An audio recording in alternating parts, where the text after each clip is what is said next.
5 hungry, angry young men who were blessed with a degree of musicianship, lyrical capabilities and ear for melody that wanted to go out and take on the world, and that's exactly what we did.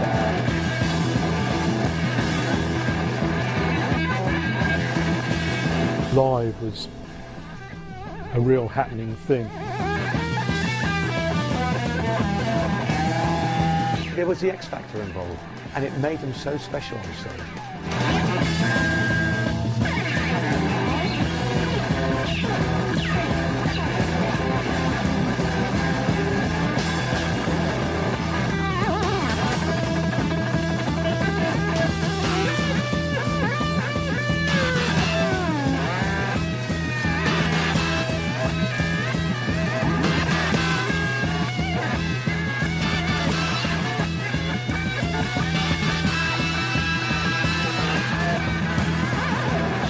Deep Purple's genesis, strangely enough, lies with a 60s pop band called The Searchers, who are known for hits like Sweets for My Sweet.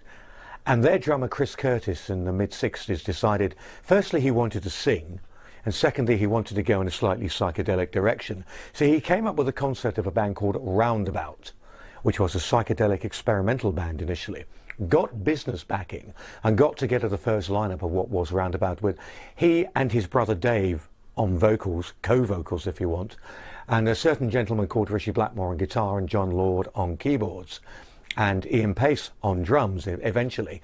Then, for whatever reason, the whole Roundabout thing just dissipated. It fell apart. Curtis lost interest, went off to do other things, not a lot. However, Blackmore and Lord felt they could work together. Both had a lot of respect and a lot of experience on the session circuit, really, and also playing around on the club circuit in bands. So they decided to stick together and see what they could actually mould out of Roundabout.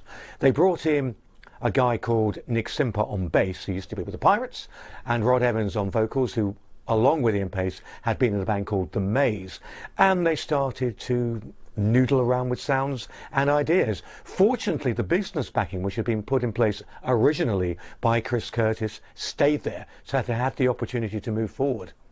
If you look at probably the way Purple was set up, you know, sort of management sort of involved, and you know, they're a new band and they're going to need something that's going to push them to the fore, and there's nothing easier to push you to the fore than to cover something that's already been popular.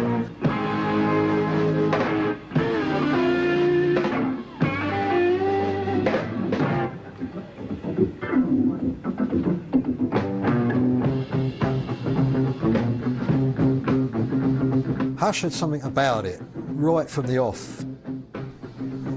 I felt, I'm not sure about the others, but I think we all felt that there was something a bit special about it.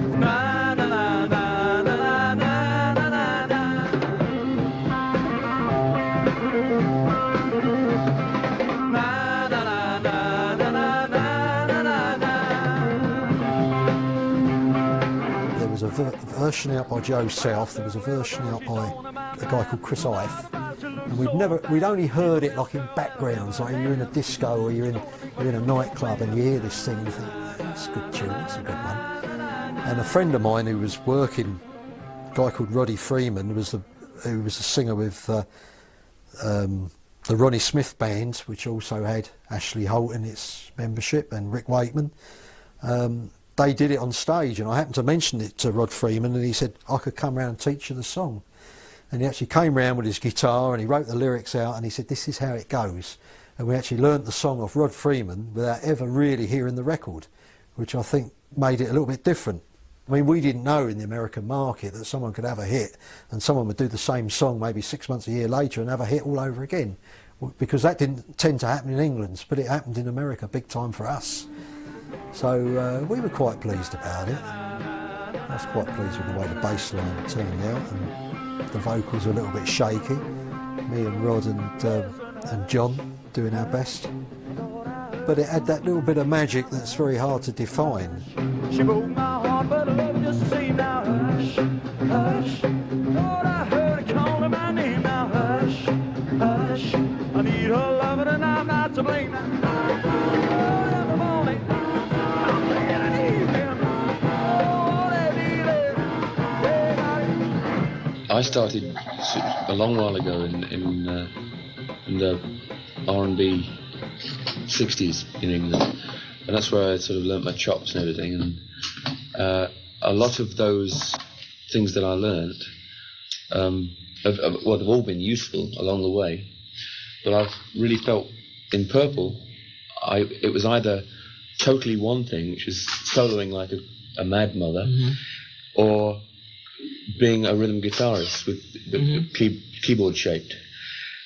And that was fine for Purple. It was a big part of the sound.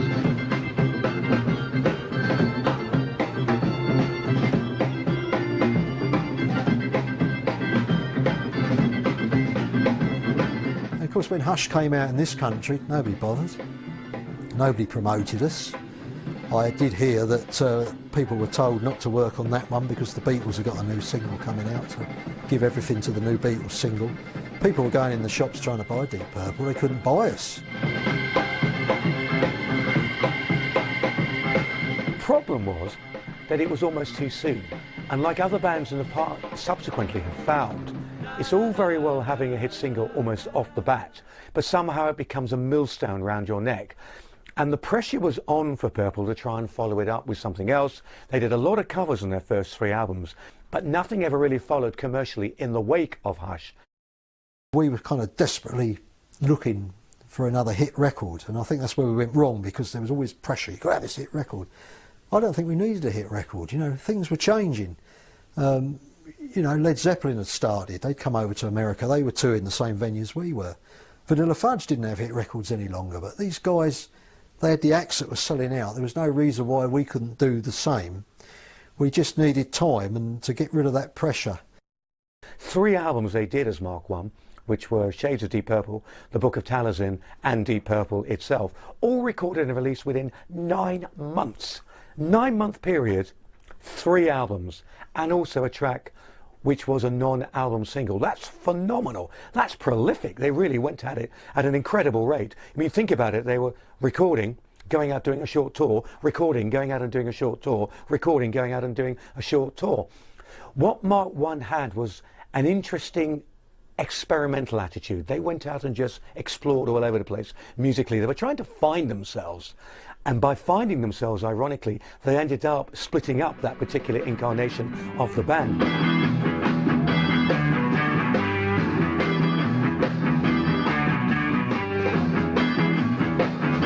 It was obvious to Blackmore and Lawwood, who'd started the real Deep Purple in the first place, that they wanted to go in a direction that was very heavy with classical leanings and allow them to really stand back on their real strengths as musicians. Ian Pace was a phenomenal drummer, is a phenomenal drummer, and fitted perfectly into what they wanted to do. But the real weakness lay with the fact that it was obvious to them that neither Rod Evans on vocals nor Nick Simper on bass were going to be able to cut it. Well, Nicky wasn't constructive. He didn't have any ideas, and he was an average bass player, so he had to go. Rod just wanted to go to America and live in America, and he's doing very well. He always does very well. Rod's a very nice guy. Well, so Nicky was, but he got very bitter. We were due to record a song called Hallelujah, and amongst other titles. And Rod Evans was still in America arranging his marriage.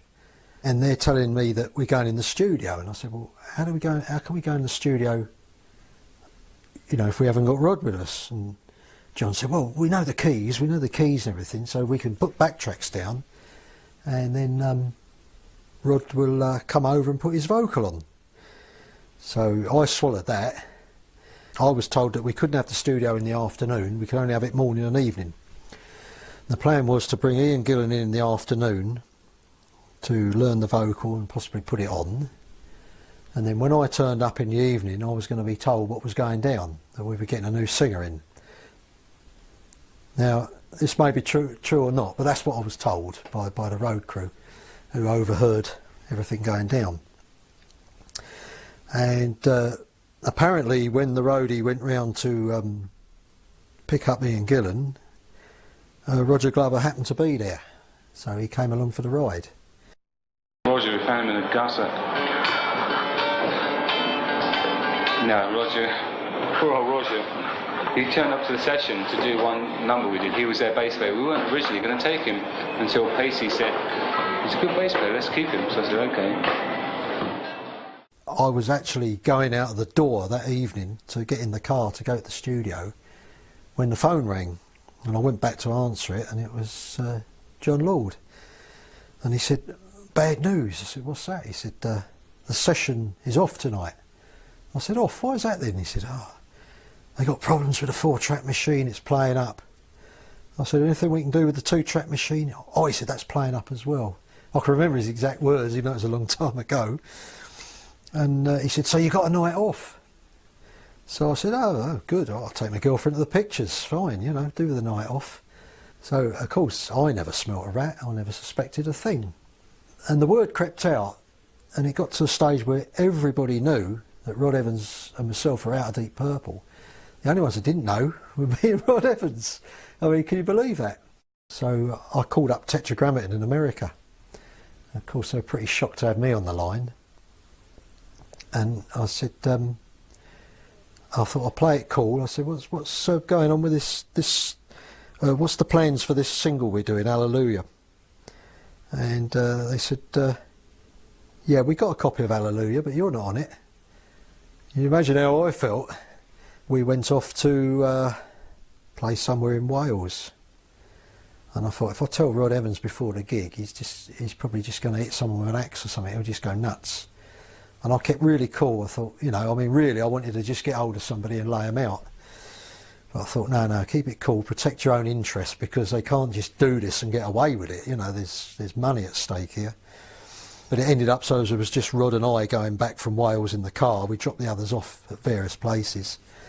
And I told him, and he went absolutely nuts, you know. He said, I knew something was going on. He said, I'm going to kill those guys.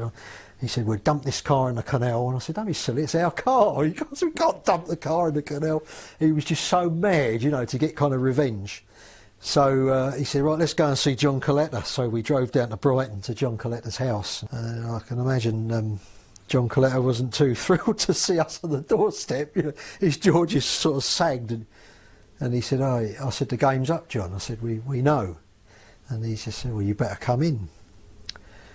So I phoned up John Lord, and no, he phoned up John Lord, that's right, and he said, they know. He said, Nick and Rod are here. He said, and they know.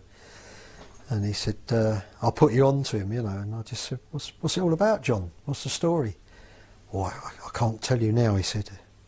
It's a little bit me, and it's a little bit Richie, and it's a little bit Ian. He said, you must come round to dinner and I'll explain everything. I never heard from him again. Over the world, scratching on the ground, looking for a peace that nobody has found.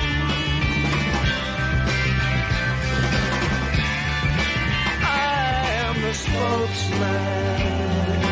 Ian Gillan and Roger Glover brought a new strength to Deep Purple. Roger Glover is a very firm, steady, sturdy bassist, but a very talented musician and an excellent producer and songwriter. So he had all those abilities he brought into Purple. Gillan has a great voice, one of the great voices, which Blackmore and Lord and Pace immediately recognised as something they wanted in Deep Purple. This guy has a banshee wail, he could sing the blues, had a tremendous range, looked fantastic, and it was obvious that this was a man who could help take Deep Purple to a new level.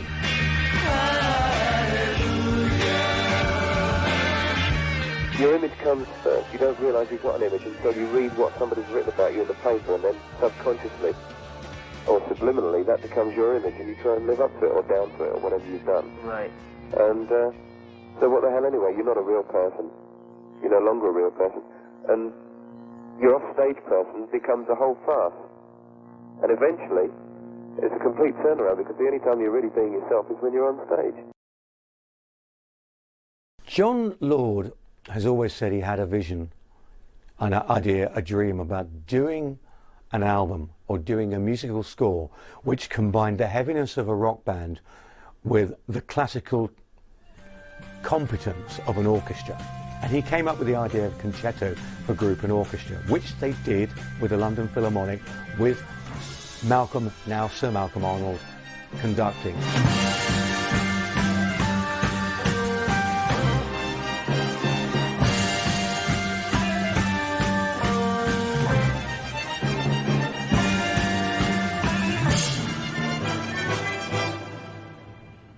Concerto for Group and Orchestra is one of those things that I think to this day still divides people as to whether or not it was successful.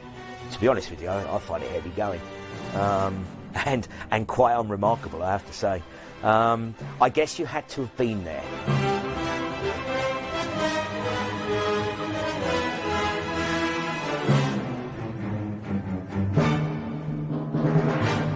I think you have to realise that at the time it was done, the late 60s, the early 70s, rock music was all about breaking down barriers, doing things that nobody had ever done before. And nobody had ever really married classical and rock music together up until that point. And everybody thought Purple had lost their minds. This is crazy. What the hell are you doing? You're doing the most pompous thing in the world. Think about it. You're doing a classical piece of music composed by John Lord with one of the greatest orchestras in the world and doing it with a rock band? How does it work? And John always felt that the original recording didn't quite work because they hadn't really gelled it properly. That the orchestra, as you can understand, were feeling a little bit like we've been spent years classically trained, playing these great pieces of timeless music by some of the greatest composers of all time. Now we're playing some long-haired gits. A rock band, what's all that about? If you watch the footage of that performance, I think ultimately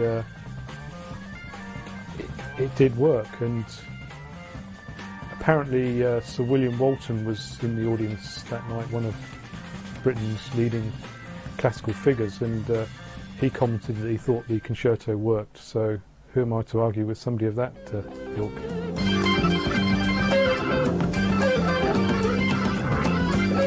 In Rock is one of the great albums. Not by Purple, not just by Purple, by anybody. Everything fell into place within Rock.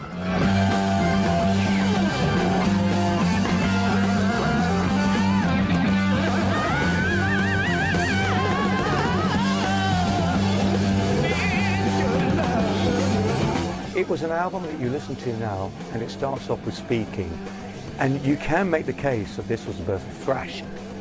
It's a really heavy, powerful, dynamic, driving song. When I first heard the opening salvo of Speed King, I just about had a heart attack. I mean, I was a wee boy, and it was like, my God, can you make this noise with guitars and, you know, and a keyboard?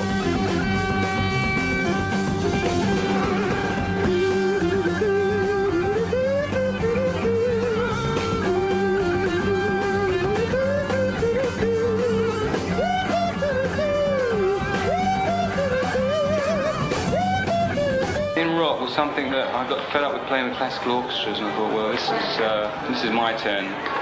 I'm the rock kind of thing, you know. So John was into more classical. I said, well, you've done that, I'll do the rock. Whatever turns out the best, we'll carry on with. And I said, if this fails, this record, then I'll play with orchestras the rest of my life. You don't think it failed? Pardon? You don't think it failed? In rock? Well, hardly. No,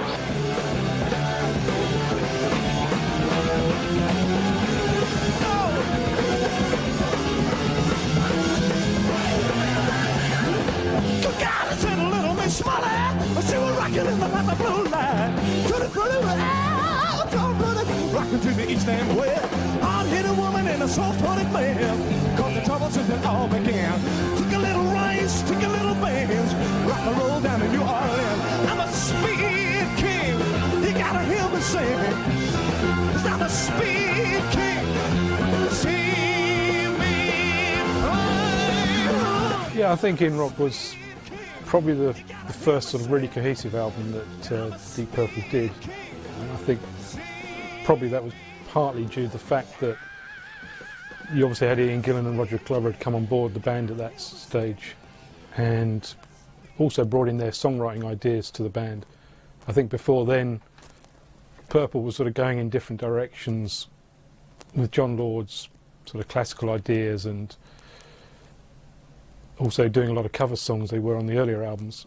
They suddenly had this direction, which was probably largely due to Ritchie Blackmore, who wanted an out-and-out hard rock album. That's what made that In Rock album a superb album, because they were bringing in new writers, so there was new ideas, there's new stimulation.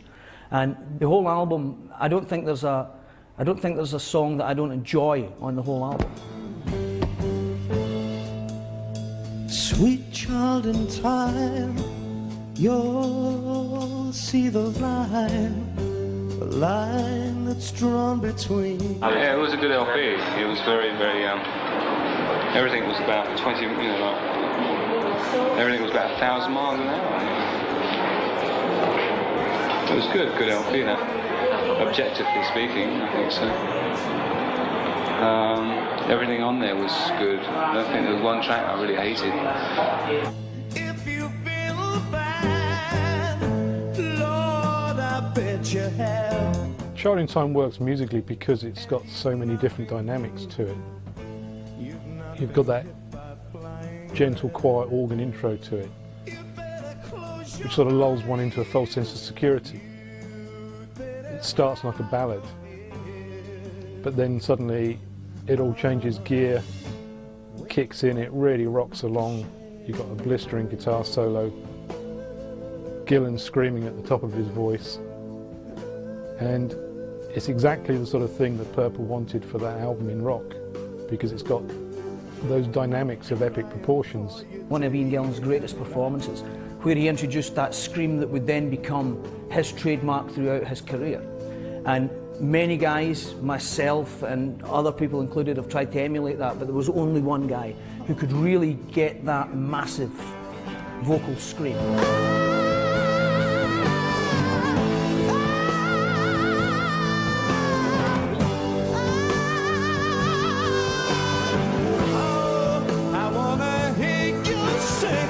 How Ian Gillan remains almost in complete control of his voice whilst going completely insane is remarkable.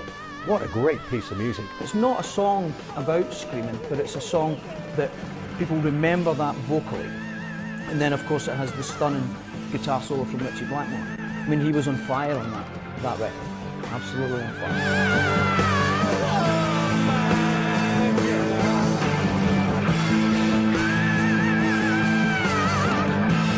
If anything that Purple, that people know and love, could be remotely termed as prog rock, then maybe Child in Time was it. But I mean, it's just this epic rock track with Gillan singing out of his skin. This is, you know, the new guy really, and the band just come alive. It's just like a different band to anything that Purple have done before. I mean, they're absolutely cooking on all cylinders. It's just, you know, it's just great heavy rock. Exactly what Mark II needed. They'd done Concerto for Group and Orchestra, got themselves off the ground and rocked a little bit, not necessarily in a great way, because people were wondering, what the hell are you doing? Where are you going? And then they found their direction. They found that way of combining heaviness with classical ability, bringing out the best in Ritchie Blackmore and John Lord, and making sure that Ian Gillan shot.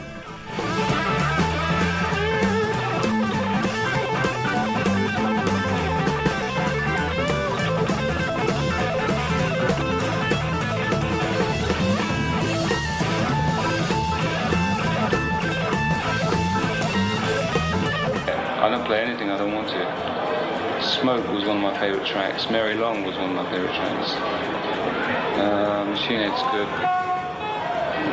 What else? Speaking was... Into the Fire was very good, I thought. Child in Time was good. Purely from the vocal point of view, it was very, very different. In rock was good, but it was a good period, but we were coming up, you know what I mean?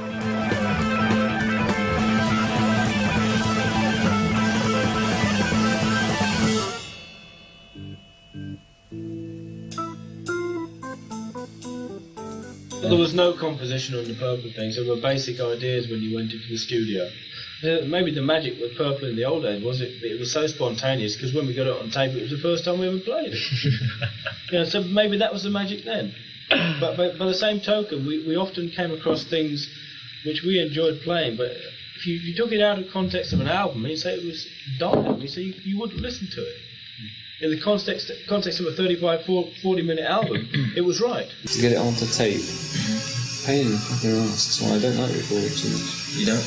No. It's too clinical, again.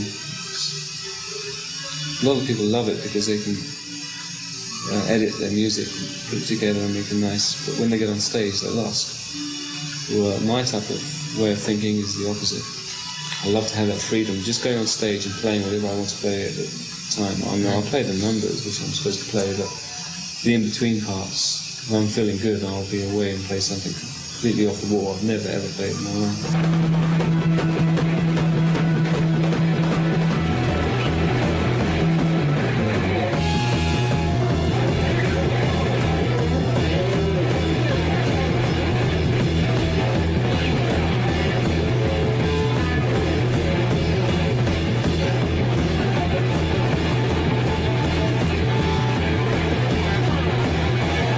Deep Purple had that X factor which separates all the great bands. It wasn't just about 5 individuals working to a maximum and therefore you had Deep Purple.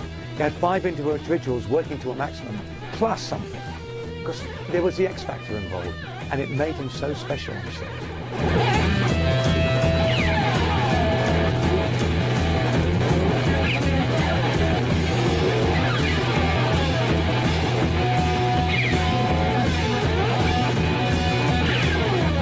I love working with people who are going to push me because I get a lot of energy. For example, of Richie. I mean, Richie, when he's playing on stage, tries to blast everyone off the stage. Right. Right. I mean, it's a kind of competition.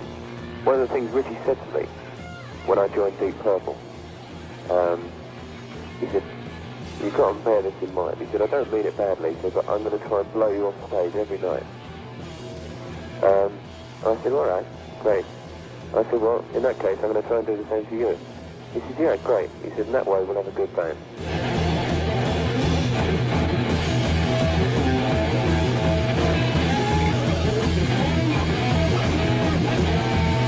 Purple could play 6, 7, 8, 10-minute piece of music. And the fact that it was played with a certain amount of skill and talent and a lot of bollocks, you know, made it happen.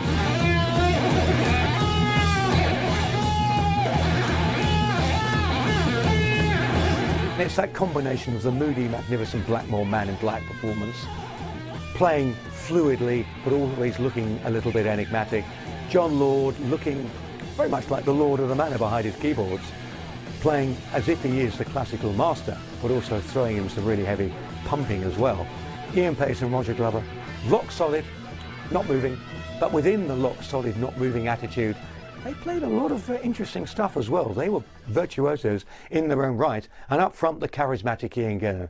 And charismatic is the word which describes him. Flowing mane of hair, a man who had a great sense of humour, a tremendous sense of irony as well, but also a man who knew how to deliver a song, deliver it with power or subtlety. He could make you cry, he could make you laugh in turns. And this was what made Mark II work, that it brought out the best in each of them. Every single one of those performers was working at their absolute peak. And when you got 5 such masters working together, moulding together at the absolute peak, you know what you get, a great band.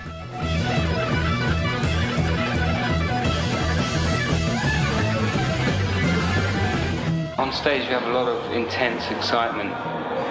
It's like adrenaline, kind of nervous presence. Right. People either love it or they get scared of it, you know. It's a bit too, you know. Right. That's why we have a lot of people that maybe hate us, because we're so demanding.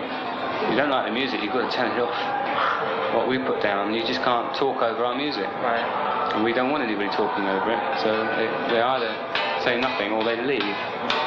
And that's why we get, for instance, no radio play in England, because the housewives can't do their dusting when we're playing on the radio. It probably interferes with the hoover or something. This is the border of Devon and Cornwall, about 6 hours' drive from London. It's the middle of winter, so there's not a tourist to be seen, and the beaches and hills look deserted. But for the last fortnight, these hills have been shaken by the sound of one of England's top groups, Deep Purple.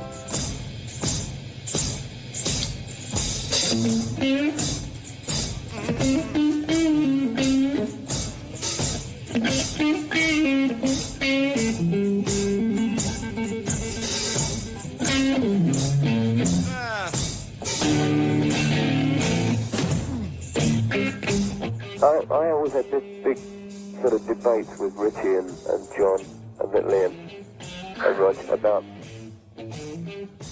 my favourite Purple album. I'll tell you the reason why in a second. My favourite Purple album was Fireball. Really hate the running, really hate the game. Looking at them all, I wanna be humble again. Yeah. And the reason I like that so much was because I felt it was, from a writing point of view, it was really the beginning of tremendous possibilities of expression. And I just went out and bought it yesterday again in New York and been playing it to Bruce.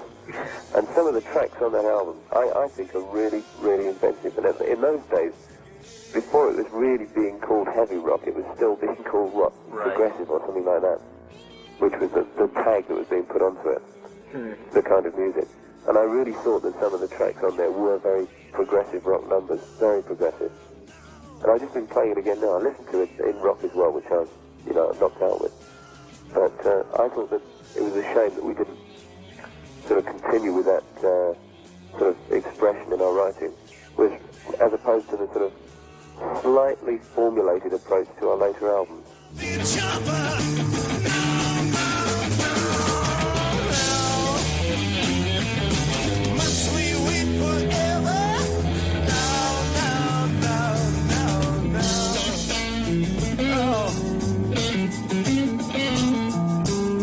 The only ones I haven't liked have been Fireball. It's the only one I thought was like nowhere. Yeah, I know a lot of people don't like that LP for some reason. I think it's a really good LP. Didn't see it, There's just nothing on it,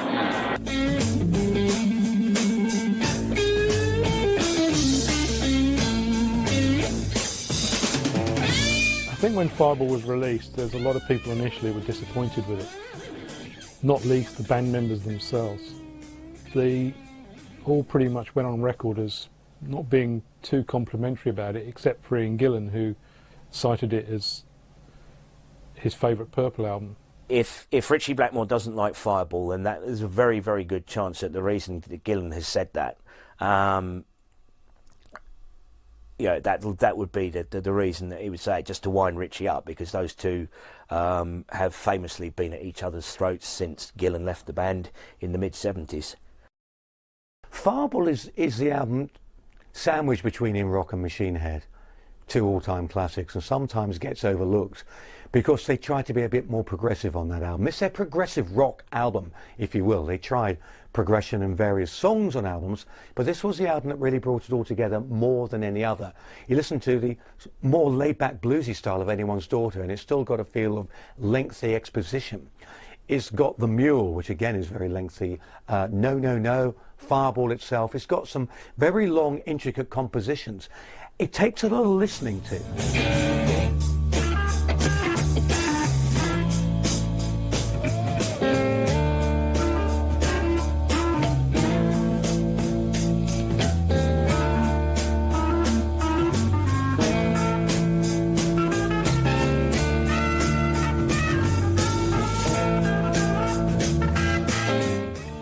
Fireball was such a departure from In Rock for my little group of friends that it was where is the energy and the power. It sounds different as well, because it's probably recorded in a little farmhouse in Wales where everybody was freezing to death. And I'm only doing this once, I can't do it again, I'm freezing. It doesn't sound the same as In Rock. But if you go back and you listen to it now, you can hear the class that's in Ian Gillan's voice. His voice is, he's obviously been touring. You can hear the dryness and the rawness that's in the vocals in some of these songs. The lyrics are incredible. On No One Came and No, No, No, he's being more personal about, superstardom has arrived on him, and he's standing shimmering in his suit of white, and Richie's off in his suit of Robin Hood green, and everybody wants to know who he is. Who are you? No one came from miles around. And he's telling stories in there, and it's very much more a lyrical album with Gillan. Do you like Mickey Mouse?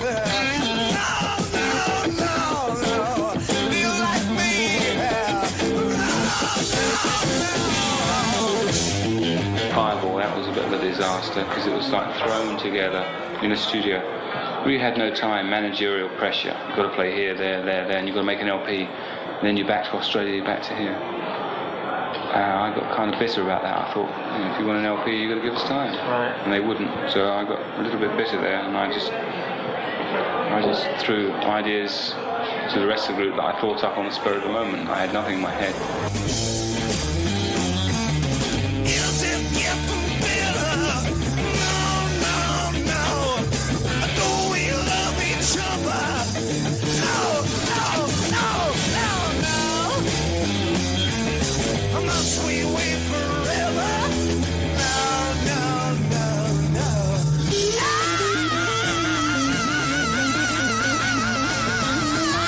One of the great things about Fireball is it makes you want to go back and explore it further.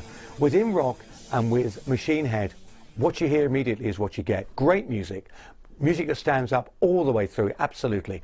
However, you don't go back and rediscover anything new about it. With Fireball, that was always the case. You'd hear it and think this is a good album, not as good as in rock because it doesn't make an immediate impact like in rock, but you want to go back and explore it further and further. So when Ian Gillan says it's the greatest of all the Deep Purple albums, certainly the ones he was involved with, maybe he had a point. As an album, maybe it is the best. Although you can certainly make a case for In Rock and Machine Head in the same way as well.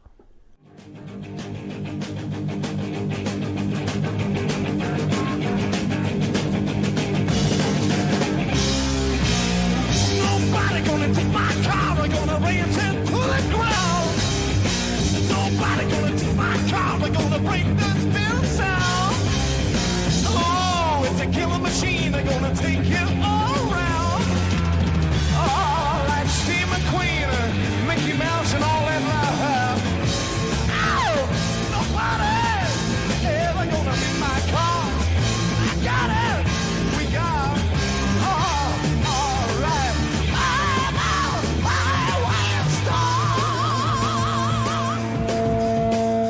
I think one of the key things about Highway Star that maybe not everybody knows about is that it was created in a very instantaneous way. The band was on the tour bus heading for a gig in Portsmouth at the time, and they had some journalists on board with them. One of them just asked Richie Blackmore, how do you write your songs? And he just picked the guitar up and just started playing this riff off the top of his head. Ian Gillan started singing these lyrics about we're driving on the road, etc. And that night they actually put it in a show. They wrote it on the bus on the way to the gig, played it live, and it perfectly encapsulates one of the key elements of Purple, the spontaneity aspect. Highway Star works because of the pulsating rhythm of it. With the interplay between the keyboards, when the keyboards are coming in, and you have Richie just hitting that one string, and it's like a pot coming to boil. It's gradually building up.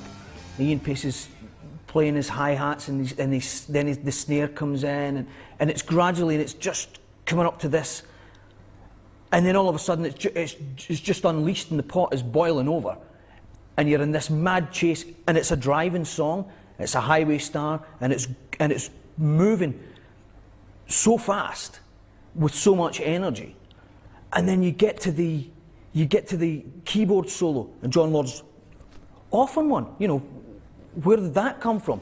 And he's off, and he's playing in the intensity, and the band are moving around behind him, playing slightly different rhythms on the guitar and slightly different drum fills, and then we go back into another verse, and then comes another one of Richie's great guitar solos.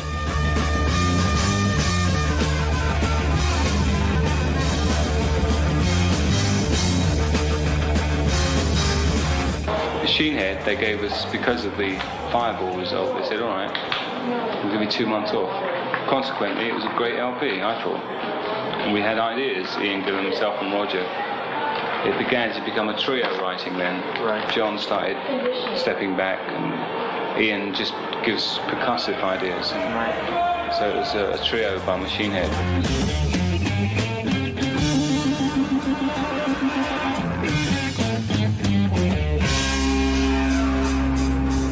Machine Head, I think, is an album that the band wanted to make after what they considered was the relative failure of Fireball. An album that saw them getting back onto the straight and narrow with more direct, out-and-out rock songs. And they also had the beauty that it was recorded over a 2-week period, not whilst the band was jetting in and out of the studio like from constant gigging. And perhaps because of that, they had that concentrated period of writing. They produced what have arguably become some of Purple's finest songs. I mean, it's the best album that the Mark II lineup made, and easily one of the best albums that Purple have ever made in their entire career. It's absolutely terrific record. Like In Rock, which is the first studio record that the Mark II lineup sort of worked on. You know, everything fell into place there. And Machine Head, you just get the feeling that everything again has just all fallen into place. It was the right time, the right place to record the album, you know, the right group of songs. It just works. You listen to it as an album and it's, you know, I mean, it's always held up as the best, often the best Deep Purple album and certainly the best Mark II album. And Fireball wasn't a brilliant record, so it stands to reason that, you know, everyone's going to be like, oh, thank God Purple are back on form with this. Nobody gonna beat my car, but gonna raise them to the ground. Nobody gonna pick it out, they're gonna break the spinning sound. Machine Head was kind of spoiled for me because I heard Made in Japan first. And Made in Japan has more tempo. It's up tempo than Machine Head is, and the versions of the song for me on Made in Japan knock the Machine Head versions stone down. I mean, the playing and everything's on it, the sound is great. Again, Gillan's at the top of his form. Everybody's playing well. John's got that really heavy, meaty Hammond sound. And there's some beautiful runs in it. Song-wise and performance-wise, Made in Japan, I think, kicks Machine Head's ass. But it's not the album the band wanted to make. That's the strange thing about it. The band set out to do a double album. They went out to Montreux to do one album of studio songs, i.e. what became Machine Head, plus another album which they were going to record almost in concert, a simulated concert in a ballroom in Switzerland, which was going to be captured by the Rolling Stones mobile and then put out to make a double album. What happened, unfortunately, was the incident from which Smoke and the Water was inspired happened. The bloody thing burnt down. Put the whole thing on hold, everything changed, so we ended up with them recording Smoke on the Water. That's the positive side, but not ever recording the live album, which would have made Machine Head maybe something slightly different. However, who cares? Machine Head came out, it's a fabulous record. It's probably the best of the Mark II albums. You look at them and think, Fireball's the one that's lasted so well, and over the period of time is the one that you go back and revisit to discover things. In Rock has got the spectacular Child in Time and one of the great openings, Speaking. But you know what? For all-round consistency, I go for Machine Head as the best album that Mark II did. She's too much, she's never gonna be my side. I need her, I want her, all right.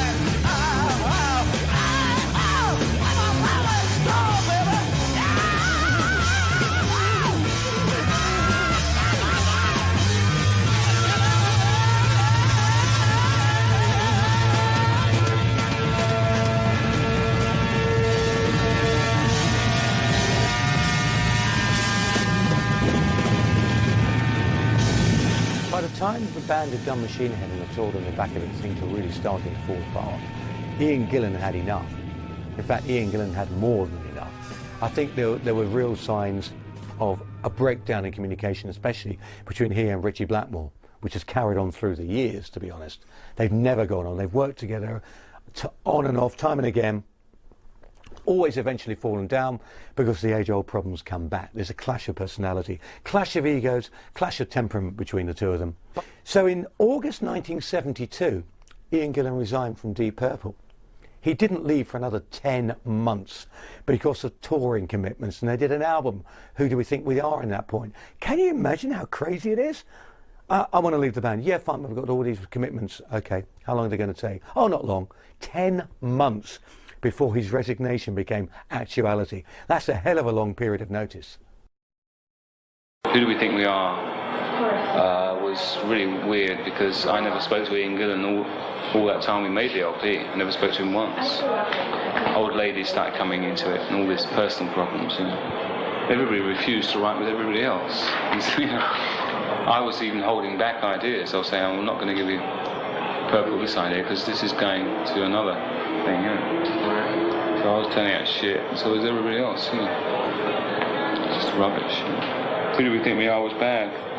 Waste of time. What do I think of Who Do We Think We Are? I agree with Roger Glover's analogy that it's a shit record. I think one of the things with Who Do We Think We Are was the fact that the band wasn't as cohesive at that point. There was certain band members not seeing eye to eye, and Ian Gillan would go in the studio separately to record his vocals. The band would go in one day, he would go in the next day. And perhaps that comes through on the record to people, that there's not so much cohesion. Also, obviously, the track Smooth Dancer, the lyrics to that Gillan wrote about Ritchie Blackmore, and summing up his feelings about the guitar player at that time. So there's probably a bitterness that sometimes comes through with that record as well. You know, every album started with the same tempo number and the expression, you know, I mean, it was just it. That's the way it was. That's one of the reasons I left. Because I was becoming stagnant, you know. We became so entrenched in these parallel lines beyond which we dare not pass, because that was the Purple identity and the Purple image. Right.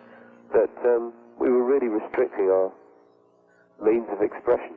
I don't just play what I want to play. I play, well, people want to hear this, you know. Which is what it's about. I don't like to play for myself. I've done that for too many years. Now it's a case of what's going to be good for people that are listening, you know. Right. It's only fair. If you want people to buy your records, then you should play to them. You shouldn't like play to yourself. That's what it's about. Success is playing to the people, not playing to yourself.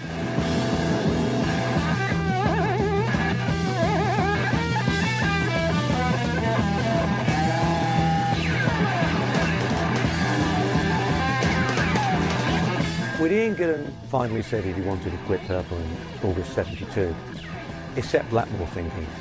Now, Blackmore was in a position of quite a powerful position actually at the time, and he intimated that maybe he'd had enough as well. Now, I still don't know whether he did that as a power game or genuinely had enough. The management of the band effectively said to him, we'll give you complete control creatively of what they do if you'll stay, and he accepted that. And Blackmore had an idea. He wanted to bring in not one but two vocalists. He wanted to bring in Glenn Hughes, a young guy in trapeze who had a fantastic soul funk style of voice and was a brilliant virtuoso bassist, and Paul Rodgers of Free fame on vocals, to have two vocalists as it were. So effectively what he was saying was, I don't see a role for Roger Glover in this band anymore. Roger Glover effectively accepted it and resigned as well, and said, well, if the division of the band no longer includes what I do, why am I hanging around? I might as well go with Ian.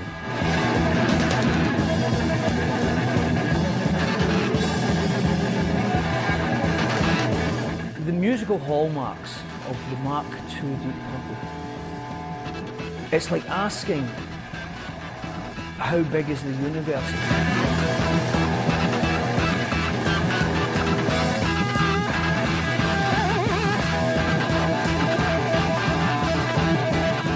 You could always find something in every song that they ever did that was hugely exciting, hugely inspirational. I think as a catalogue, those first 5 albums, In Rock, Fireball, Machine Head, Who Do We Think We Are, and Made in Japan, are about as good as it gets.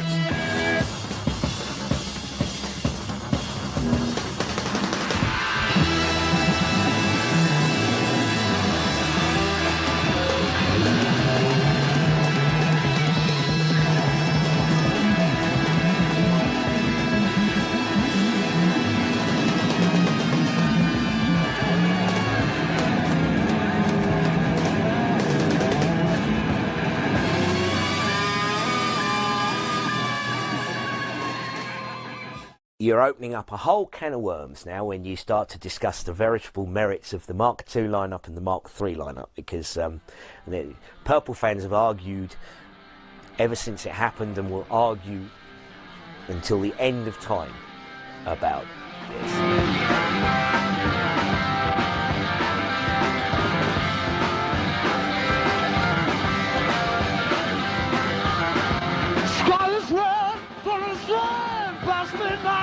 To the land, people are saying the woman is damned.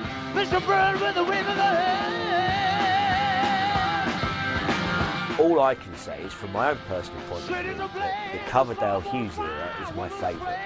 You know, it only lasted maybe another 3 years after that, or 2 years with Ritchie, but it certainly made it different, and they made two very, very exciting albums.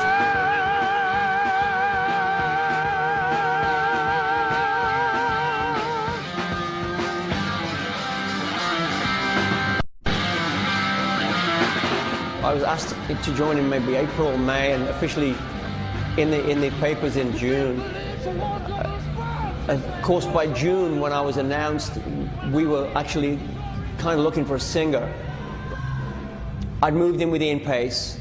I'd become very friendly with Ritchie. We'd gone to the inaugural Hamburg incident where Ritchie likes to take new guys. Spent a weekend with Ritchie, and of course John Law's a fabulous fella. And felt very much part of the organisation. And, you know, auditioning a singer was not really difficult, because there was only one guy we ever auditioned. It was David Coverdale. I sent a tape and a photograph down and asked him if I could have the job. Basically, it was, I was working in a shop, and I didn't expect to get the job with Purple. If I'd gotten an audition, I was hoping, I knew they had their own record label, I was hoping that they could offer me something on my own, or say, well look, I'm afraid your voice isn't the sort of voice we're looking for, but we know somebody who is, you know. But after blowing with the band, I couldn't believe it, you know.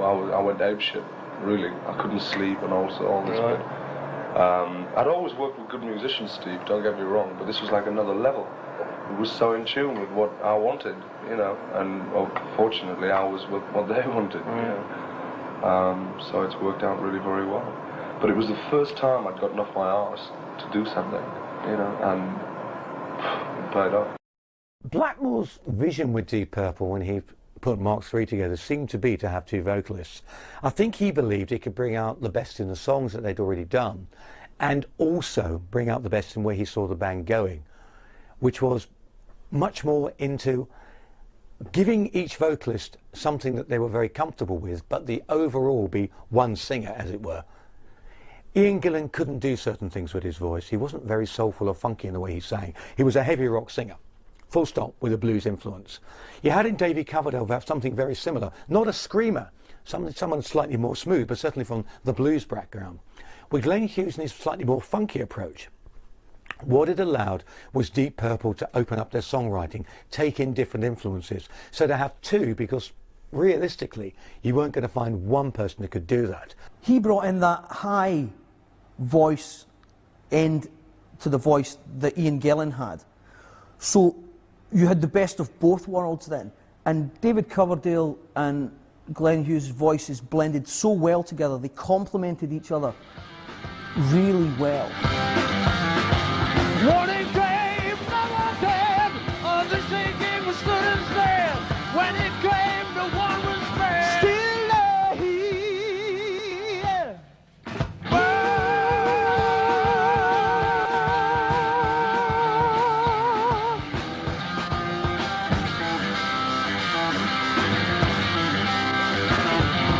Being a new guy in any band is always kind of interesting. David and I were 4, 5, 6, 7 years younger than the rest of the chaps. And I was coming off a career in trapeze, which we were knocking on the door very big in America. We'd already been selling 5,000 to 10,000 seats a night, already had a top 60 record in America with trapeze, so I felt real strong. And it was a time for me where I was becoming a songwriter as well. Glenn Hughes wanted to be the singer in Deep Purple. He didn't feel it was necessary to have anybody else. And you know what? With the type of voice Glenn has and had, he didn't need anybody else really. He could front the band easily enough. Brilliant bassist, was a rock star in looks, fantastic voice. And Glenn, being a competitive bastard, which he was and is, set out to upstage David Coverdale every night. You know we had no time. We could not even time. You know we had no time.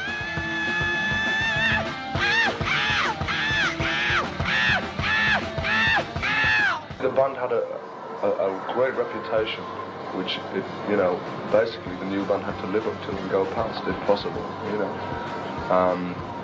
But like the moment I joined the band, it was never, you know, never mentioned by any member of the band that I was a replacement or Glenn was a replacement. As far as we were concerned, it was a new band, you know. The fact that it's called Deep Purple is because when you get the three musicians, John, Richie and Ian together, that is the nucleus and that is the sound of Purple.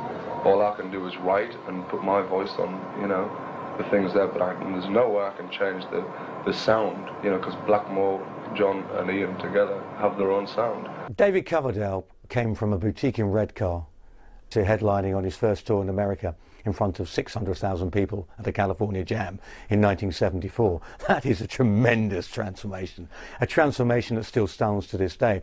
And I feel that David Coverdale was almost a sacrificial lamb in those days with Purple. Very good voice, looked completely awful. You just look at the pictures of him in those days, he looked dreadful. He was overweight.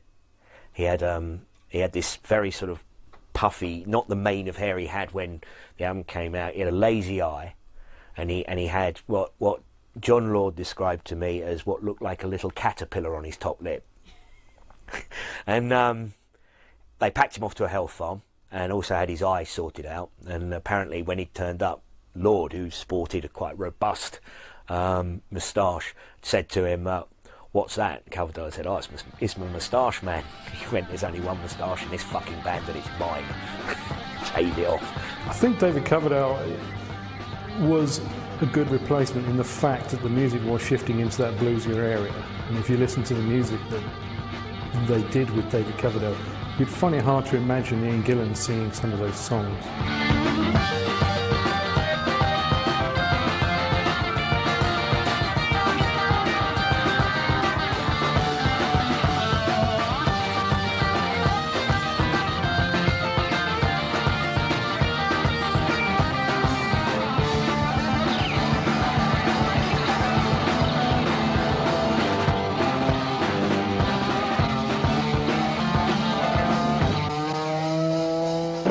Presumably you're nearer normality than now. I mean, they've been living in this fantasy world for so many years. Presumably the contrast between... I've always had the fantasy there, you know. Sorry? I've always wanted, I've known what it was about, you know. I just wanted to, instead of standing outside the door, I wanted to get in. You know? And you're happy now you're there? Very happy, yeah, right. People can now say to me, what's it like to be a superstar? And I say, pardon? Because I'm still playing the same as I did before, but it's like changing a job. It's like anyone changing a job. I'm playing with better people. The money side is there. I mean, financially it's fine, but it's a change of job. And to be called a superstar just because you've changed your job or firm, as Ian put it, is just stupid to me. I bought a foundation of groove. I bought more melody, probably in the vocal department. I bought harmonic textures in the harmonies, and I added a little swagger for sure on the low end. With me, it's the notes I didn't play in Deep Purple that were more apparent than the notes that Roger played. It would have been silly to have a bass player come in and be a Roger Glover. And people have called me the funky influence in Deep Purple. They knew that going into it. That's my background. I am that kind of bass player. I'm a soul singer in a rock band. And I think the difference and the beauty of Gillan and Glover, from Who Do You Think We Are to Burn, stands up amazingly. I don't know whether the harmony vocals were necessarily an improvement. They were quite simply a different facet to the Deep Purple sound. The whole sound really had changed. I know that Richie liked the Cream sound, with Jack Bruce and Eric Clapton doing the harmonies. So that was a sort of way of getting that in, and it just made the sound different and interesting, and gave them a bit more lease of life. Well, it's a new direction altogether, and I think that they've got to forget the past and really do what they're going to do. I would like to see more strength of personality coming through, and I would like to see a little more naivety, a little less know-how. Right. But I still think the band's great. You know, if you want, you know, I'm really only picking out. I mean, it would be so easy to say, yeah, they're great, fantastic, and everything like that, which of course they are. But I mean, trying to be constructive, I would like to see a fresher, slightly more carefree approach instead of the cold, calculated approach, which I get the feeling is when I listen to music.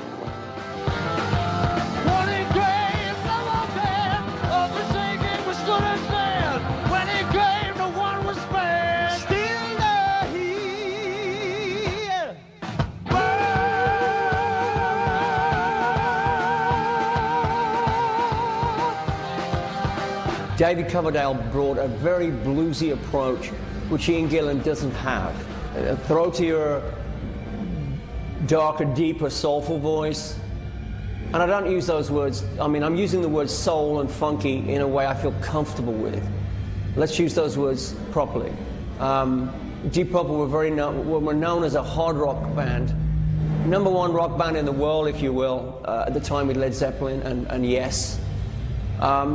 But like I said earlier in the interview, what's the point of having two clones of Gillan and Glover coming in and recreating Machine Head? A very bold move by the rest of the band to bring two guys in who are going to change the scope of rock again, and the Burn album stands up in the history and annals of rock history.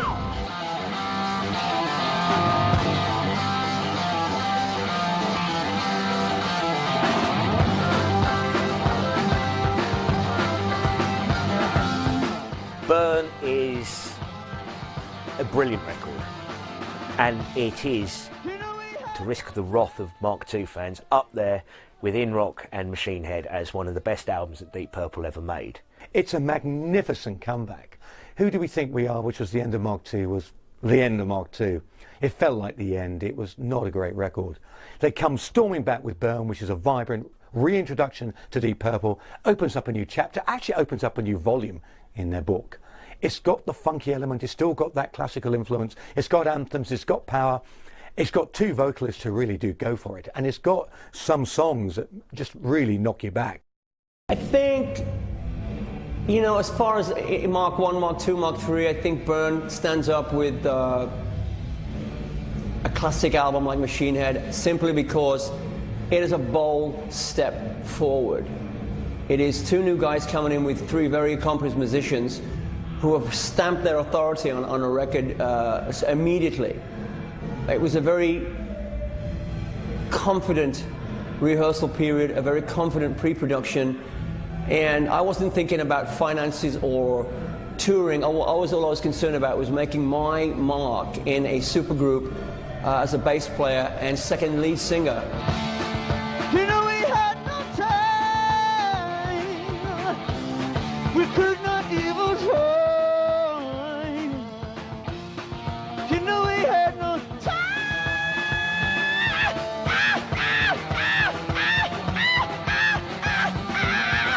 The opening track, the title track, has got John Lord's wonderful keyboard part in it as well. It's got the sun, as it were, of Smoke on the Water as the riff. Second only, I'd say, to Smoke on the Water as the great Deep Purple riff. And it's got these two guys on vocals, David Coverdale and Glenn Hughes, vying alongside each other. The Glenn Hughes parts, written by Glenn Hughes. Coverdale vocal lines, written by him. So you have this welding of two different vocalists putting their stamp on a song, and for me it just works, absolutely works. To me, the best thing about the track Burn is Ian Paisley's drumming, which is just absolutely phenomenal right the way through. It's like a little boy has just been let loose on a kit for the first time, and again it's an example of how the band had some renewed vigour with the new blood in the band, and there's just a brightness and a freshness about it that still stands up now 30 years later, I think.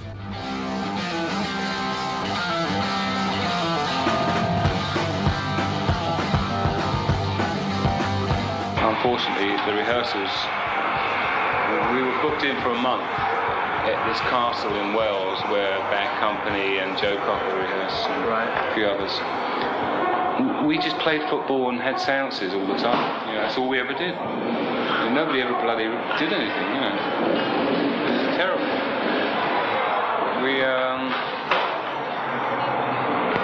It's such a nice atmosphere, and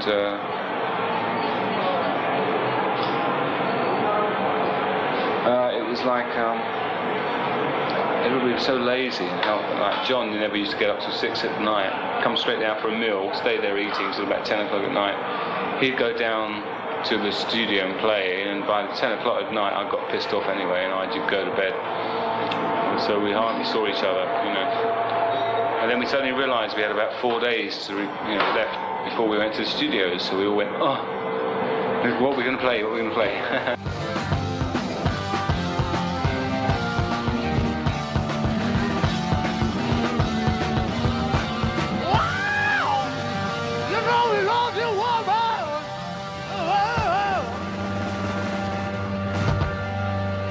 I couldn't bring myself to listen to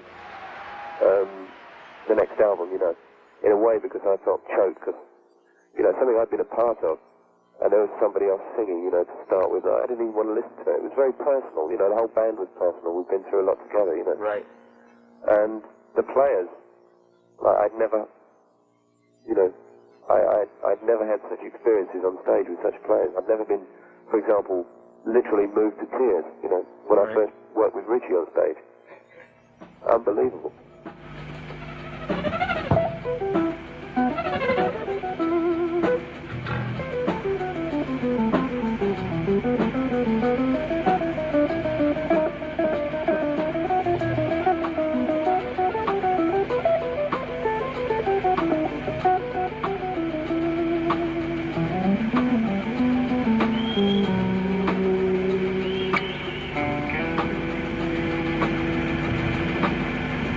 See, I have my own dressing room because I like to tune up and I like my solitude before I go on stage.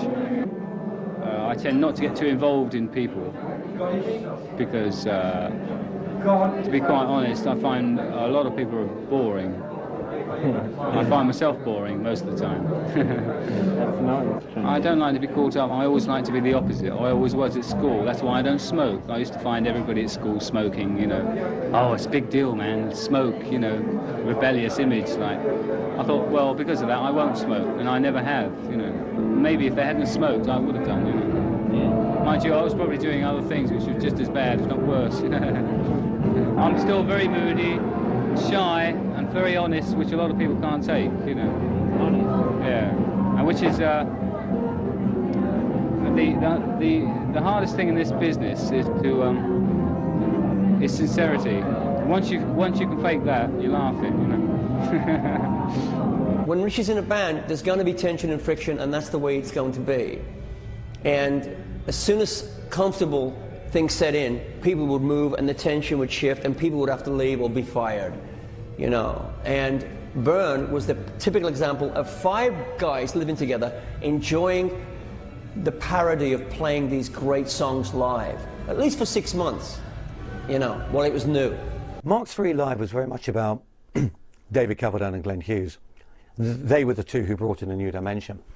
And realistically, it was about Glenn Hughes. Glenn was a rock star. Glenn was a performer. Glenn could sing, Glenn could play bass, Glenn played up to the crowd, Glenn had an ego, Glenn had an attitude, Glenn was a star, no question. Coverdale always looked uncomfortable. He was out of his depth, realistically, very much out of his depth. He'd never done this sort of thing before. He'd never really played before more than a few hundred people in a club. Suddenly was on stage before tens of thousands, in some cases hundreds of thousands of people. How do you cope with that? And I think he withdrew into himself. He was a little bit nonplussed and overwhelmed by the whole thing.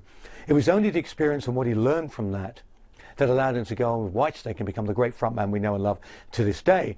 But at that time, he was very much out of his depth. Up to the first show, I was really worried. But hearing the crowd reaction was unbelievable. It was like a dream. It was magical. I was in Copenhagen, which was one of my favourite cities in the world, and the reaction was amazing. Oh, I'd only seen things like that and read about them, you know what I mean, on TV or something. But like we were dragged off the stage and all this, and I was a buzz, you know what I mean? It was just like feeling, you just felt fucking great. You felt good, you know, it was a feeling that had you bubbling inside. It was really very nice. And I thought, oh, I'm going to like this. Audience reaction is the best dope in the world. You know, a good audience reaction. I can come off feeling fucking 2 feet taller. It's a great experience.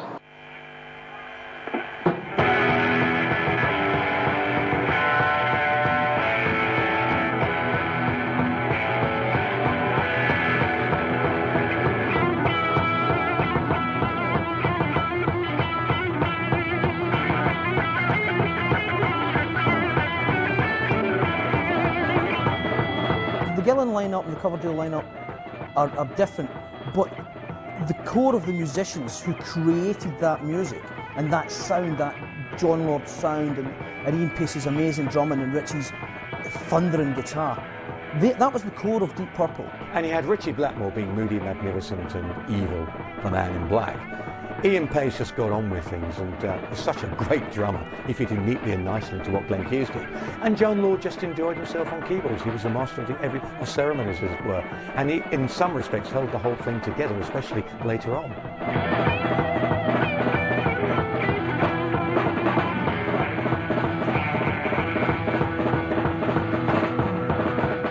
When you're recording, you find that there's one engineer and a couple of T-boys around, and it doesn't really inspire you to turn out your best. Whereas when you're on stage, you're playing to the people and they inspire you, obviously, you know. I suppose it's an ego thing, really. You like to kind of basically show them what you know, and you get really inspired. You get a real exciting thing going with the crowd because they just turn you on. We don't have many bad nights.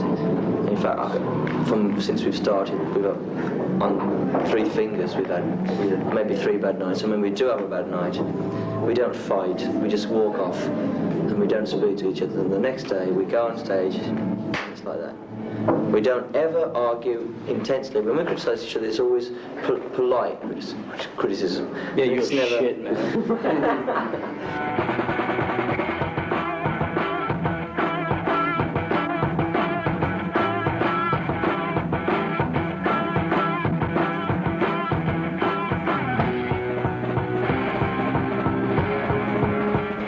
Blackmore is one of the best, you know, like, he's as far as I'm concerned, he's a total electric musician. Him and Beck are on the same level as far as I'm concerned. Well, I think Richie's higher because he's more consistent, you know, as much as I love Beck. But I've heard Richie play some of the finest blues, you know, that's when the hairs on my neck stand on. I agree. And he can also go to the extreme.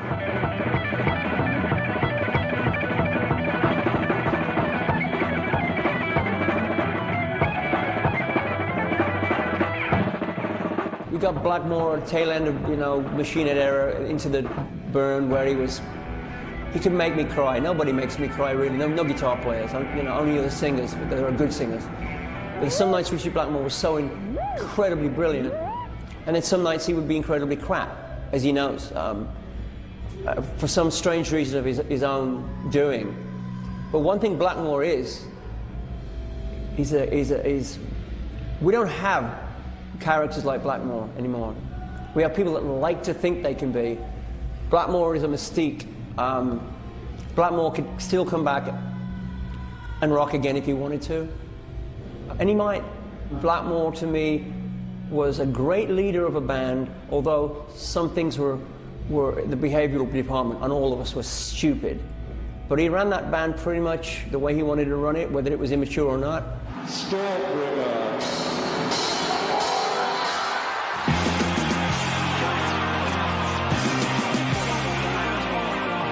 Stormbringer, we wrote basically in the studio because we've been working so hard proving the worth of the new band this year. Someone turned around and said, oh, it's time to go in the studio. I'm like, oh, fuck, you know. So it was like panic stations. And we got in and then it worked again, fortunately. But it must be obvious to anybody with an ear who has listened to Burn and Stormbringer that it's a mature, logical progression. I think by the time the band had got round to recording Stormbringer, which was, I think, just less than a year after they'd done Burn, again the egos had started to creep into the band, and the band had started to fragment. Glenn Hughes was becoming more dominant in his role in the band, and he obviously wanted to steer the band into a different direction. His influences really were James Brown, Stevie Wonder, and music of that ilk, which was really quite a contrast to what Deep Purple was doing. And I think on top of that, Richie Blackmore was starting to lose interest anyway, and he wasn't that focused on the album. So you ended up with a studio album that wasn't a great record. It was a fascinating album, though, because it is very much a funky album. It took the band into a new area.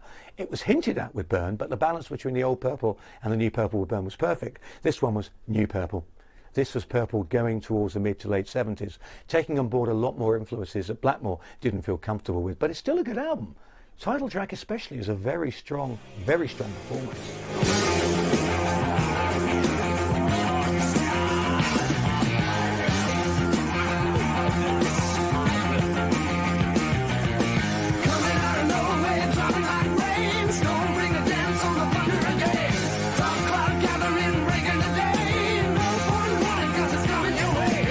It's not overtly funky, but there's funkier elements to the sound. I personally love it. I mean, I think that's great. And it's, you know, for the period when it came out, I mean, it was really interesting sort of rock music being made.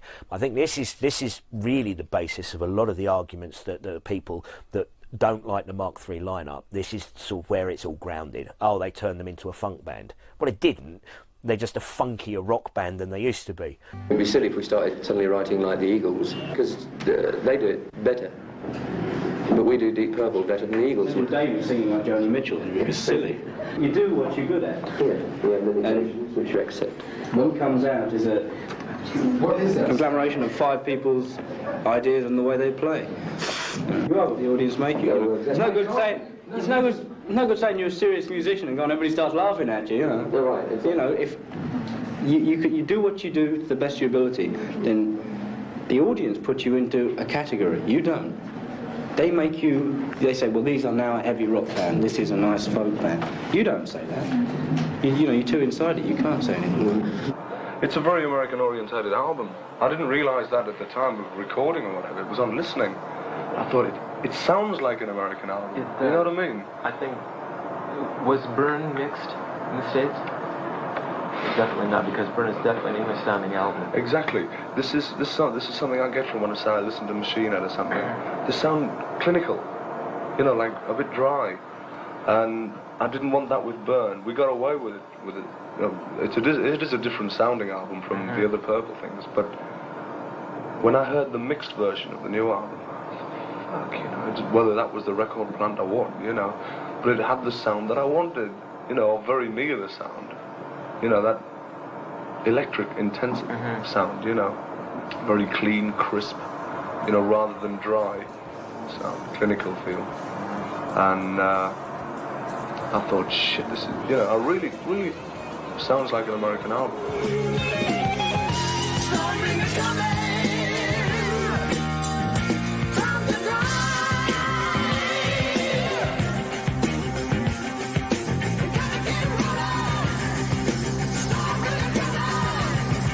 Richie had enough. This was not what he wanted to play.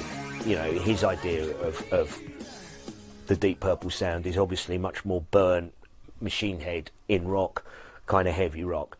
I like black people that can sing rock and roll, but I don't like black music funk. You know, it bores me to tears. So you definitely don't want to see the band go that way? Oh no. This is as far as it goes now. It's the end of that. Back to rock and roll, next LP.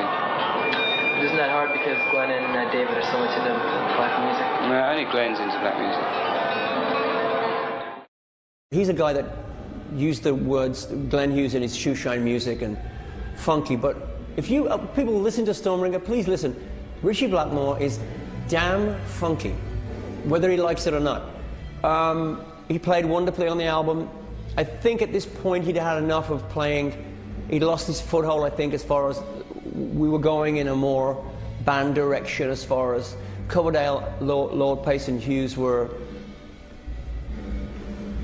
We were going in a new direction, you know, we were growing. I wasn't, in a way, I was going through,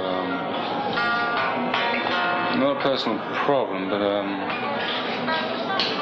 there was like, I was thinking of other things and I should have been thinking of music, but I wasn't thinking really much on music at the time. Because I didn't have the people there that I wanted to have there, you know. He misunderstands, what? I think he misunderstands when we talk about funky and things, because he's such a funky player, you know. Like his licks came up for the that song "You Can't Do It Right with the One You Love." What's that if it isn't funk, you know? But he thinks funk is the you know. I think his idea is like cool, you know. Don't dig it, James Brown. But then again, you know, he's thinking of it in the extreme sense. I'm thinking of it in the subtle sense, you know. Like one of the funkiest bands I've ever heard is Free, and that's one of Richie's favourite bands. Right. But he doesn't regard it as funky. He calls that heavy. You know what I mean? Yeah. But to me, it's funky as well as heavy. You know. I think there's no way that I can get away from soul, because that's how I feel it.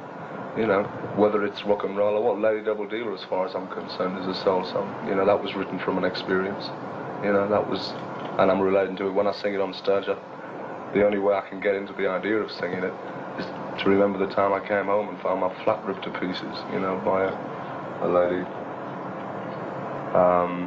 But that, I think, that's the extreme, you know. We're certainly never going to be a Coolin again, you know.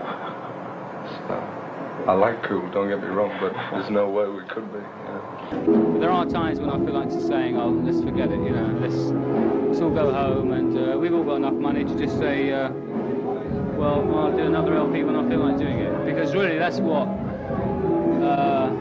every group should do. But every group is pressured by the record company. It's only guarding their own interests. A group only lasts a certain length of time, so they get the most out of them. It doesn't matter whether they fold up in 5 years, as long as they've made about 10 LPs in the meantime. Whereas in actual fact, to get the best out of a group, you've got to give them a year for each LP, I would think, for an actual progression without forcing it. And that really bugs me, actually, going to the studio. Right, we're going to turn out an LP, boys. You know, here we go, blah, blah, blah. I've got to write a song today, you know. It's just ridiculous, you know. Yeah. And I don't know if I've got the guts to do it, but I've often thought, that's it. I'd like to leave, not the band, I just want to get out of the business, play when I feel like playing, and do a record when I feel like recording. It would be fantastic, but you can't have it all your own way, you know. It's so difficult to comprehend what was going through Richie Blackmore's mind when he put together anything. But when he put together Mark III, Glenn Hughes, funky bassist, renowned for that area of music, an area of music Blackmore wasn't comfortable with and never has been. What was he thinking? I actually believe that Blackmore was looking to take Purple in a new direction, away from what they'd done, because it was boring for him. He wanted to move them forward.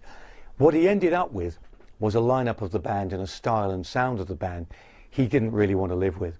By the time they'd done the Burn tour and were starting to write for Stormbringer, I think he realised it's not for him, doesn't want to do this, and he wanted to go in the direction of the Richie Blackmore's Rainbow. That's where he wanted to go. And I think he was getting a bit bored and fed up with the ego trips that Glenn Hughes was having, and also carrying David Coverdale along. And I think he just backed away and said, enough, I'm moving on, good luck guys. The reason Richie left Deep Purple was, and I can't quote his exact words, but I can quote the sort of basic statement was, I want to do something different. Right. That's what he said. Right. Now what happened is he left us and he did exactly the same. Yeah. And when he left, we did something different. We changed. And we say, if anything, Richie was the person which was holding it in one place. Yeah, but... And he took it away, and he took that same thing with him. Could I just enhance what Ian said? You can do what you like. No, also, a very, very major part of that was the fact that Blackmore wanted people to do things how he imagined. Instead of when you present a song to a group, it's a group song. Everybody puts their identity on it for a group sound and a group feeling, right? Blackmore wanted puppets, you know, that he could manipulate into doing exactly what the fuck he wanted. And with that, it's too restricting for a free-thinking musician you know, a self-expressive musician, to cope with that kind of situation.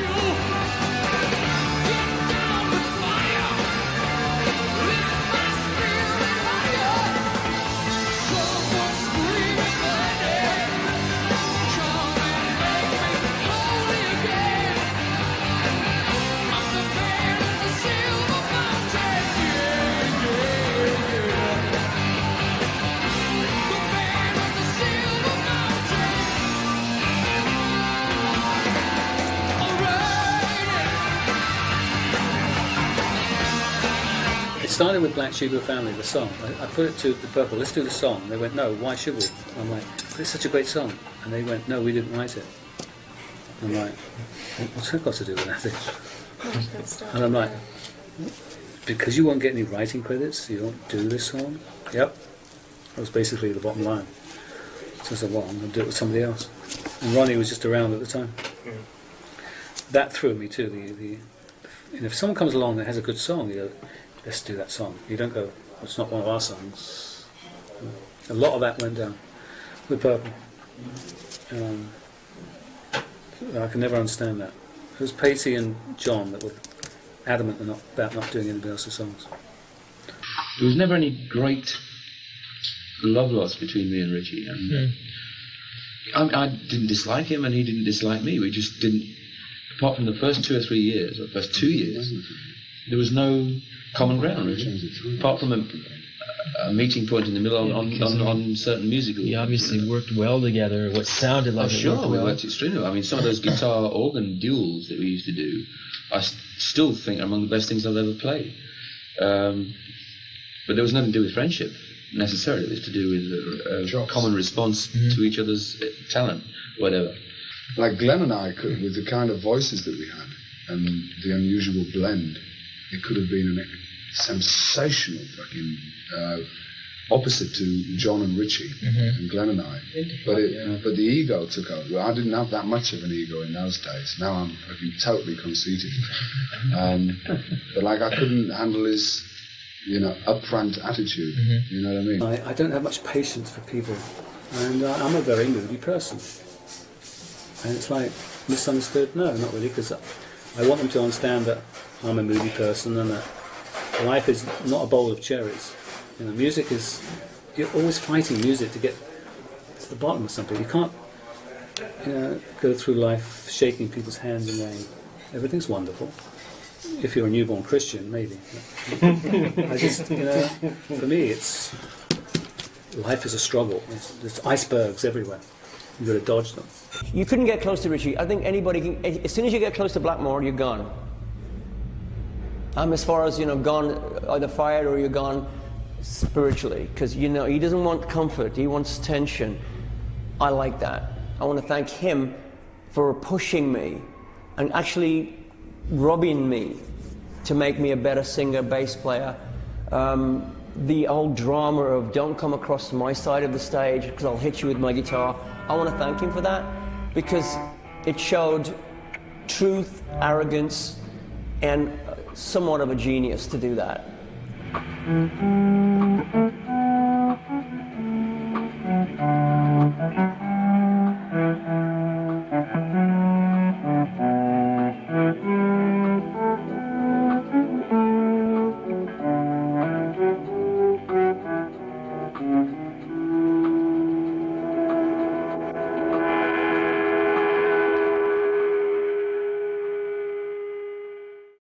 Once Blackmore left Deep Purple, he got a mess. Complete and utter mess. There was no direction anymore. There was no guidance. You had no one who could take leadership control of the band the way Blackmore had. John Lord wasn't suited to that role. He was much more of a diplomat. He could hold things together. Glenn Hughes has never been a leader. It's not what he's about. He can't lead.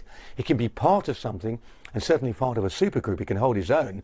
Coverdale didn't have the experience to lead at the point at all. So what did you have? You had a band who looked at each other saying, where the hell do we go?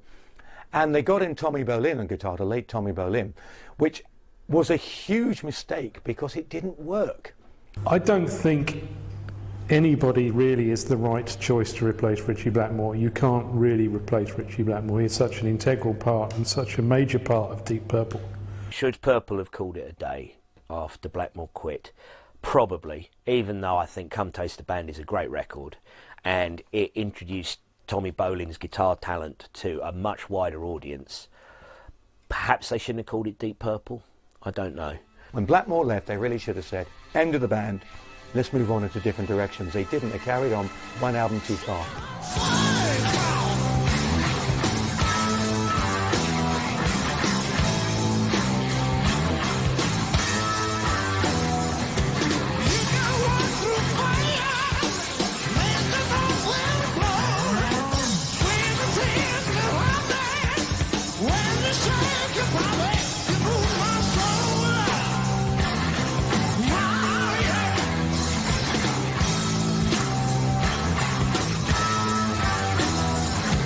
David, heard me on Cobham albums and stuff, and James Gang albums. And they were looking all over the East Coast, New York and Boston and yada yada, I guess. And I lived 2 minutes from him in Malibu, in California. It was ridiculous. So. And how did he actually approach you? He just called up and they just said, "You wanna, jam a bit?" And I said, "Yeah." I wasn't that enthused about being in an English band. Why? Because English bands tend to be a bit sterile a lot. Everything is exact. Every time they play, it's the same jokes, the same. It really is. It gets to a point of being really bland, and I just didn't want to. The way I play, I didn't want to be a part of that. So. When I did go down, it was within the first, tune, I knew that it was, they're a very Americanized English band. They grew up with the same roots as I grew up with, which really amazed me.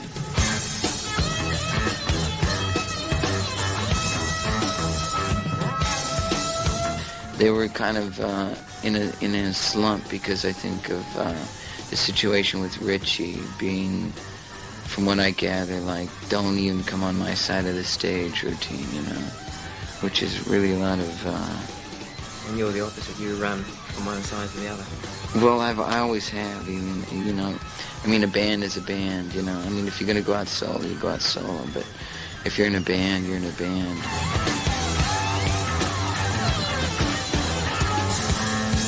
Tommy Bolin, in many respects, was Blackmore's equal, in a different way. Tommy Bolin's style of music, which was blues and soul-based, he was as good at that as Blackmore was at what he did. No question. A virtuoso in his own right, great talent. But Tommy Bolin didn't really fit into what Deep Purple should be. They'd moved so far away from what they were. And the other problem, and I know it sounds very strange to say it in this day and age, is that Tommy Bolin was an American. And because he was an American in a British institution, the fans over here didn't appreciate it, and he was jeered off stage more than once. I saw Deep Purple at the Glasgow Apollo, 14th of March 1976, 7 days after my birthday. And I was blown away, but I was only a kid. I was blown away. I'd never seen them before. I was reveling in the fact that these guys were on the stage. And Tommy Bolin looked great. And I thought he played well. I've never heard a bootleg of the show. There were lots of calls for Blackmore. I don't think that it helped that Glenn Hughes introduced him as the greatest guitar player in the world. That wasn't going to work. Bolin was a brilliant guitar player. You only have to listen to his 2 solo albums, Private Eyes and Teaser, to know that. Or he was in the James Gang, he played with Alphonse Mouzon. But unfortunately he had big substance abuse problems that they didn't know about at the time. And unfortunately Glenn Hughes also was suffering from similar problems, and of course it was just an absolute disaster putting the pair of those two in the band. Besides the music, Tommy, have you got any other outside interests? Hobbies? Tennis. I play tennis.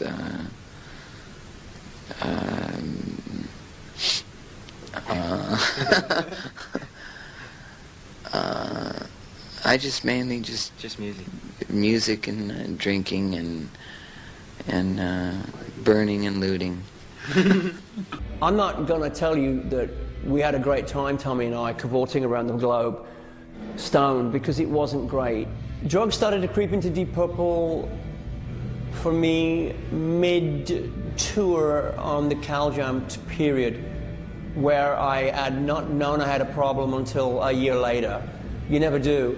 What happened was, I think all of us in the band were dabbling in intoxication, whether it be drink or drugs. I'm not going to name names, it's not my style. But certain members were doing this and certain members were doing that. But when it came to the shove where people were going to sleep and I was basically still partying with the crew, didn't know I had a problem until Come Taste the Band. It affected my attitude for sure. I was very, I don't know, over the top in a lot of things. I was never mean to anybody. I just was probably mean to myself. In hindsight, I wish I could have got a grip of it. But years later I did, and I've become a better person because of that.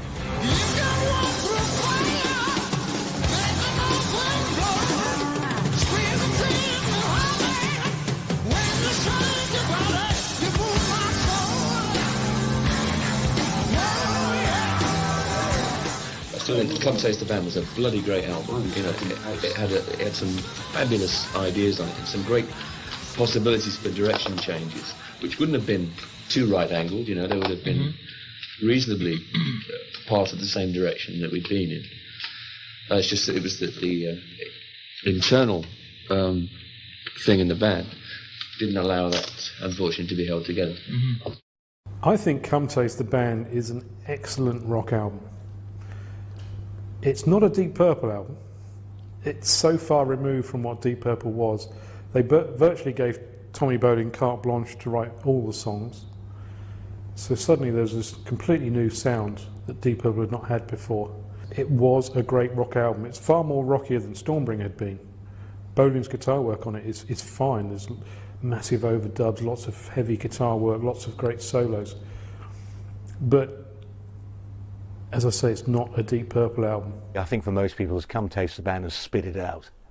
It really isn't a good album. You Keep On Moving is a wonderful track. Drifter's a very good track. Most of the rest of it didn't work because they didn't have any sense of gelling. There was no direction. It was as if the band carried on for business reasons. You can't split up because too many people are relying on you generating too much money. There's no artistic or creative reason on Come Taste the Band. They recorded Coming Home without me, because I'd actually had a bit of a meltdown on the 18th floor of the Arabella Hotel, where I confronted a couple of my guys in the crew due to my intoxication behind cocaine. When I got a copy of Come Taste the Band, there was a song called The Dealer, which I'd sang called Something Else, where I got a copy of the master, and Dealer comes on, I'm starting to start, and here comes David's voice, singing a whole new lyric, which they'd taken my voice off, which blew me away, because my version was bitching. And, of course, Coming Home, when I heard the opening of the album, I'm going, wait a minute. I don't remember being on that song. But, like I say, there's no mistakes in God's world. You know, it happens to every band. A lot of people in their 20s died of drug abuse, like Tommy and my brother, Paul Kossoff, and other guys that, you know, died. I scraped myself off the gates of insanity quite a couple of times. But I'm proud of the work I did in Deep Purple.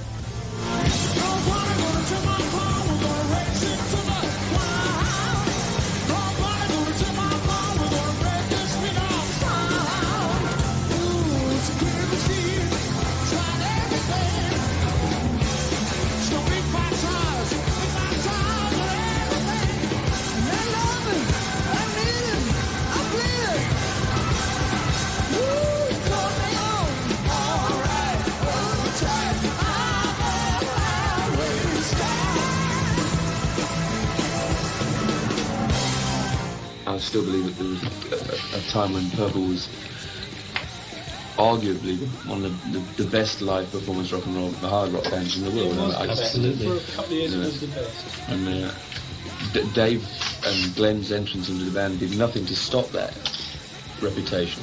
It was only after a while that something started to go wrong. You know, egos took over.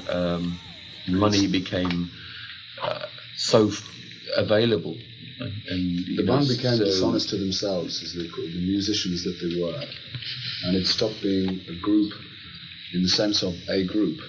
And if we'd done any more recording or continued, it would have been so diverse under the Deep Purple umbrella, it would have been totally insulting to anybody buying a Deep Purple album. I would think, and I think we did the right thing to knock it on the head. We did a concert in Liverpool. We did a short English tour. March the 28th, 1976. We looked at each other, and nobody actually said a word, but everybody knew what was in everybody's mind. And that was the end of it.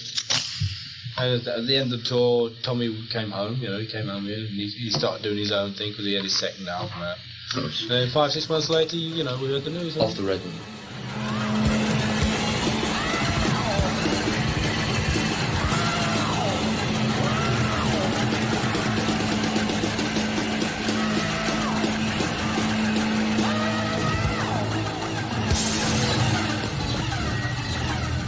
Bowley was dead within 6 months of leaving Deep Purple from a heroin overdose, and I don't think that, if the band had continued, I don't think that would have kept him alive any longer.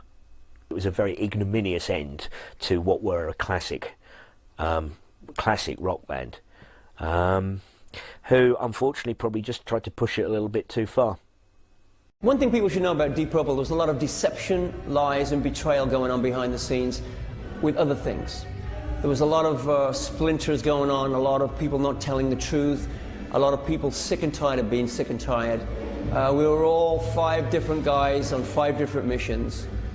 I was glad when it was over. I wanted to get away. I was tired. I didn't want to make another record of unfocused rock music. 3 albums is enough. 3 albums and 2 live albums is enough.